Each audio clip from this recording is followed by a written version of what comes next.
The application that we're going to build in this course consists of two parts, a front end and a back end.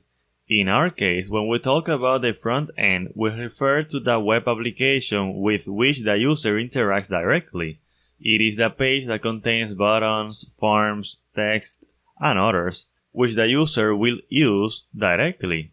On the other hand, when we refer to the back end, we're talking about an application that lives on a server, to which the user has access through the front end. For example, if the user wants to save a record, the record will interact with the front end, and the front end will communicate with the back end to perform the save operation. It is important to have a back end because that way we can centralize operations of our solutions. For example, we could have two front ends, a web application and a mobile application, and both communicate with the same backend located on a web server.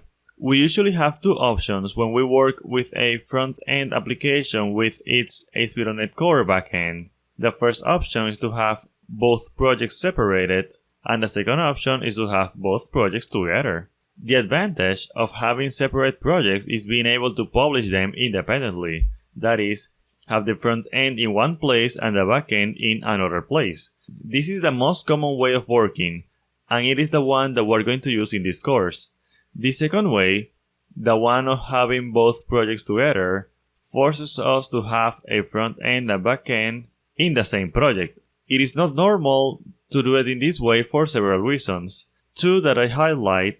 One, normally front end and back end are worked by different people with different skills, so having both together does not make sense. Second, it forces you to always deploy both together, making it difficult for one to evolve independently of the other.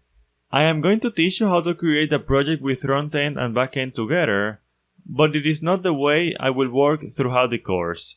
Throughout the course, I will have a project for the back-end technology and another project for the front-end technology, and that way we will be able in the end to deploy them separately.